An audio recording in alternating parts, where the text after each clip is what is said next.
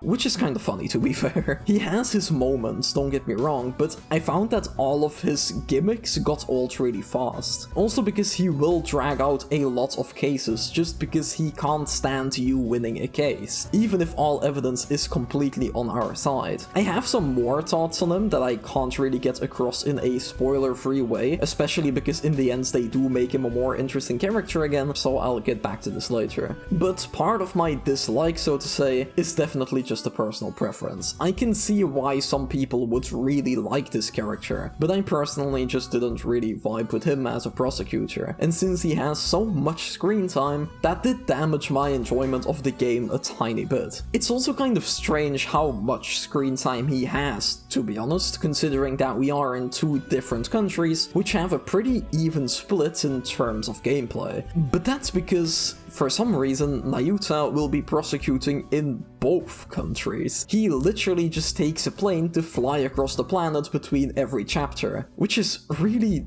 dumb, just in this game in general, even outside of Nayuta. In the beginning of the game, there's this great divide between who is in which country, but near the end, a lot of characters just start taking planes and switching countries in the same way that you would cross the street, and it's kind of ridiculous. But putting that aside, thankfully the game is really good at writing other antagonistic characters. Sometimes they're the culprit, sometimes they're not, but there's always someone standing in your way, and they often take the spotlight over Nayuta in my opinion. I absolutely loved to hate Roger Ratens or Politician. This game in general just has some really fantastic one-chapter characters, even outside of the antagonistic ones. The two that I mentioned before, yes, but also Bonnie or Sarge or Uendo or all of the characters from the DLC chapter. I can name a few of them from the top of my head, and I feel like that's a testimony to how strong of an impression they had on me, despite only being in one chapter. But I guess that's a lot of this trilogy, because 4 and 5 also have some fantastic ones. I'll have some of my favorite ones on screen right now. But sadly, this strong writing for antagonists isn't really present in the finale of this game, which is probably where it's the most important, but I'll talk about that later, because I have one more thing to talk about before I get into the spoiler territory, which is Athena Sykes, my beloved. Because Athena is a bit of a special case in this game. As I mentioned when talking about Dual Destinies, she is a fully fledged main Ace Attorney character. She is a true Ace Attorney, you could say. But I also said that Dual Destinies kind of struggled with having 3 attorneys, and Spirit of Justice fixes that issue.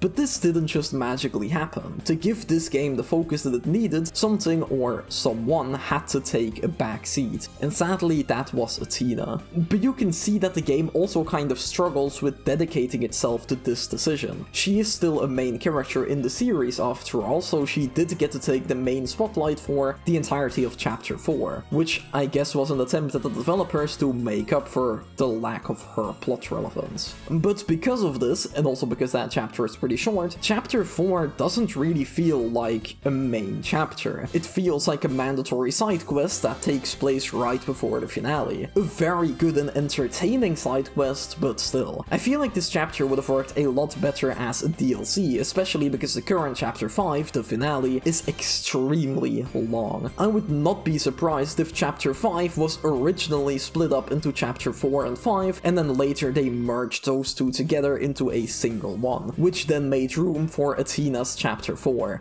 Don't ask me why they didn't just have 6 chapters. But this situation just really gets me thinking. On the positive side, her taking a backseat is basically the main elements that allowed for Spirit of Justice to be as good as it is. Put her in the main spotlight for the entire game and we would be back to having 3 protagonists with no room for side characters. And it's not just the side characters characters that benefit from this, but Apollo and Phoenix and basically the rest of the game is allowed to have this focus because of Athena, or the lack of Athena, I guess I should say. And it's also not really the fault of this game, that's the situation they were put in because of the backpedaling from Dual Destinies, and we kinda just gotta work with what we have, but of course it's not ideal, especially because Athena's character arc is far from over. She even said it herself, and Blackwell shares the sentiment, she still has a lot to learn and she has a long way to go. And it's kind of sad that she's not allowed to continue her arc in this mainline title, the game right after her introduction. But here's the thing, right now, while this is a problem, yes, I don't think it's a deal breaker. It's all gonna depend on the future of the series in my opinion, because Ace Attorney 7 has to be an Athena game. There is no way around it. I do not care if you call it Phoenix Wright Ace Attorney, but Athena has to be the main lead, similarly to how Apollo is a main lead in this game. And if that happens, I don't see that big of a problem with how she's treated in Spirit of Justice. It's weird, but again, they were making the best out of the situation that they had, and her taking a step back allowed for so many good things. Now, if we do not get an Ace Attorney 7, or if it somehow isn't focused on her, then this means that Ace Attorney 6 was a first sign of a way bigger problem, and then yes, it is a big problem. But right now, I don't want to be too much of a downer, and I just hope that she gets the attention that she deserves in the future. I really like Spirit of Justice though. I have some issues with the prosecution in the final case, I'll get to the details in a second, but even with those issues, this game was very enjoyable and had some incredibly strong moments. It has some fantastic chapters, some great character works, and it tries something new for the series without losing its core and while also continuing the narrative of this trilogy. It doesn't feel out of place in the slightest. The gameplay is once again more fleshed out, coming out of Dual Destinies, and it was just a damn good time. Apollo's journey also came to a satisfying close, and so did the story about the dark age of the law, and personally, I would not have it any other way. But I do have some spoilery thoughts that I want to talk about, so you can skip ahead to the conclusion if you don't want to hear final chapter stuff. Starting with Nayuta, because throughout the game he has been extremely devoted to Kurian and does not show a single sign of change. He hasn't really been progressing as a character throughout the first 4 chapters, and we don't really know anything about him even if he plays this really big role. Dirk, the rebel leader, does talk about him in a pretty positive light throughout the game, saying that he doesn't used to be like this, how he's hiding this inner struggle, and how he doesn't want to be a pawn for Kurian. But we never actually get to see any of this from Nayuta himself, which was my biggest gripe with him as a prosecutor. Like, yeah, I didn't like his jokes, but outside of that there was also nothing to latch onto. Obviously, he wouldn't just be Mr. Evil Prosecutor forever, but there was no real progression, there wasn't a single hint that there was something more, until the final chapter hits. We finally learn why he was so devoted to Kurian. Because of everything going on in his home country, he simply lost all hope. He lost the will to fight back. But because of the events of the final chapter and basically the entire game, we are here to give him hope again. That hope that Phoenix saw in Apollo in the 4th game is now here to break Nayuta free. One plot twist at a time, we convince him that there is still a reason to fight, that not all hope is lost. His arc over this chapter was definitely one of my highlights and the saving grace of his character. Better late than never, I guess. An actual arc over the course of multiple chapters could have definitely improved on this plotline, maybe some subtle hints coming from the character himself to show his struggle, but even without that, it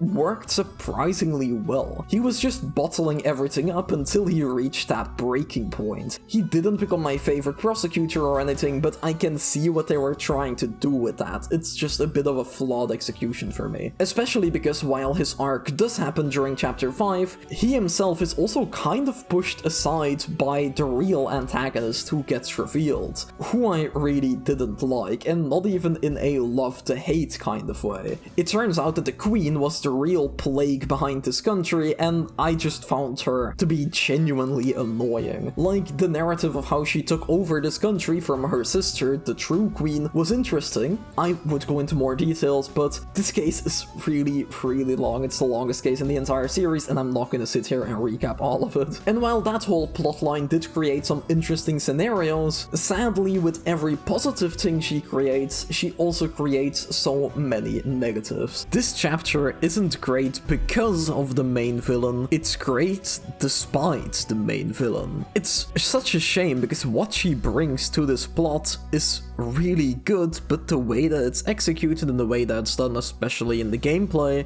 kind of just irks me. As I said earlier, every prosecutor or antagonist always has their thing, their gimmick. Well, for the Queen, that means that she can change the law whenever she feels like it. During the trial, we will often find a contradiction, we will corner her, we will call out a mistake, and she's just like, oh, let me just pull up the law of this country and change what is written, boom, I did not do anything wrong. What is your problem, Mr. Phoenix Wright? And at that point, we're not even hiding the fact that we're dragging this chapter out. Yeah, Ace Attorney gets silly, goofy, over the top sometimes, but at this point, I was just sitting there like, come on man, you called in the army, you have us at gunpoint, you are changing the law as you please, why are we in this courtroom talking to you for 5 hours? This does not build tension in the slightest. She honestly turns this into my least favorite finale of the mainline series. I will clarify though that these criticisms are only with the second half of chapter 5. Chapter 5 is basically 2 chapters in one, as I mentioned earlier, and the first half is absolutely incredible. It's Phoenix facing off against Apollo. It's the moment where Apollo really and truly can prove himself in front of everyone, and it's handled in such a perfect way. But the later half is just a bit hit or miss. In saying that of course means that it isn't all bad, because even with my criticisms, I wouldn't call this a bad case, because this chapter really hits in certain moments when all of the character arcs are culminating. I mentioned Nayuta earlier and how he definitely redeemed himself for me, but Raifa breaking free from the manipulation of the Queen was extremely well executed, and it was the perfect conclusion for what her character was building towards over the course of the entire game. And Dirk, who is Apollo's adoptive father by the way, also had some great and genuinely heartfelt moments here as he was reconnecting with his son, and how Apollo was ultimately the one to corner the Queen, and how he decided to stay in Kharian after everything was done to take over his father's law office to help the kingdom get back on his feet was an amazing way to conclude his arc. And while he's only staying here temporarily, his goodbye was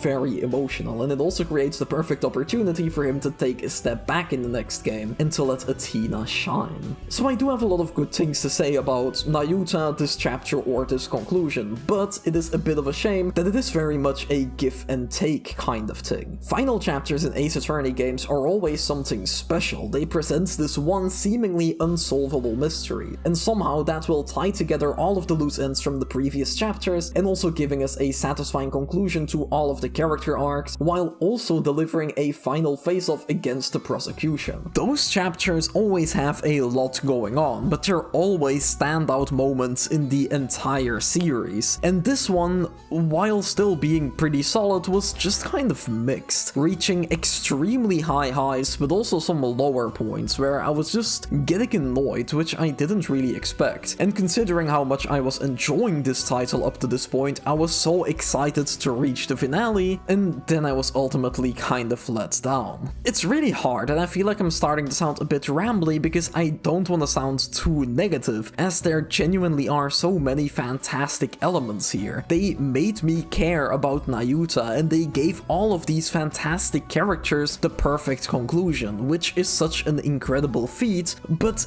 it's just that this one bad apple kind of spoils the bunch, so to say.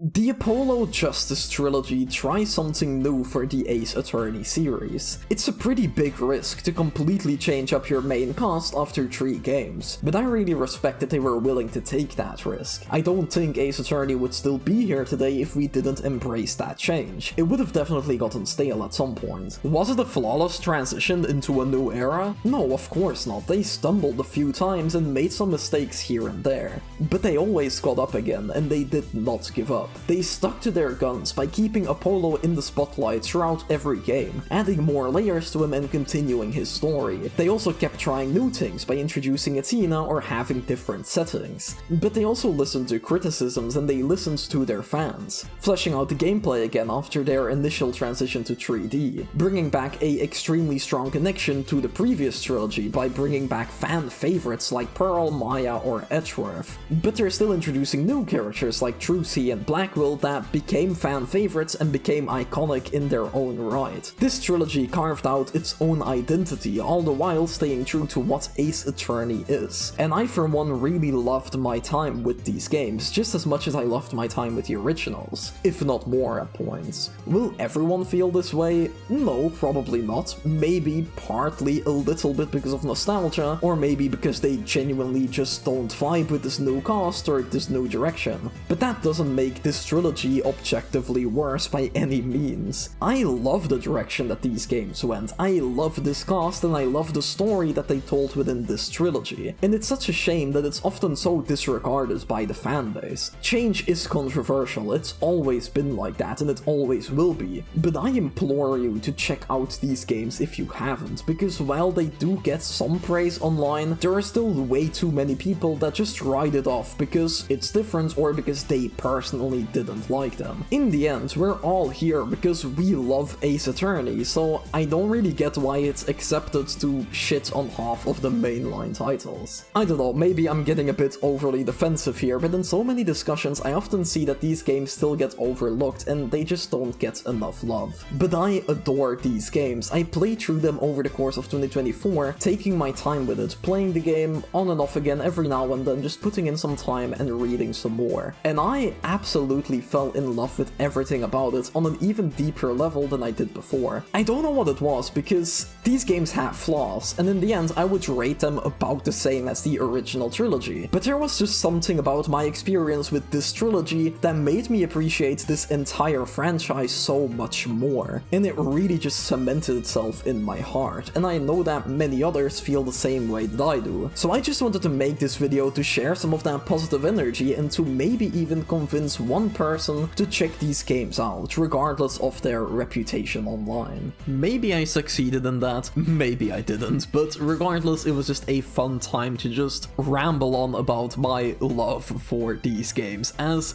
this series has just really become something special for me. But before I ramble on for much longer, I'm gonna end the video here. If you enjoyed this video, a simple like can really help me out, and if you want to leave a comment with your thoughts on these games, be sure to do that. Are you someone who also loves these games, or are you someone who's more critical of them? Maybe you're someone who fell out of love with these games after the original trilogy. I would really love to hear your perspective on this entire topic, and I'll definitely be down there to have a conversation with you all. And if you like content like this and you want more of it, then be sure to check out my channel, as I probably have some other videos that might interest you. But as I said, I'm gonna end the video here. Thank you so much for watching, I really hope you enjoyed, and hopefully I'll see you all again soon.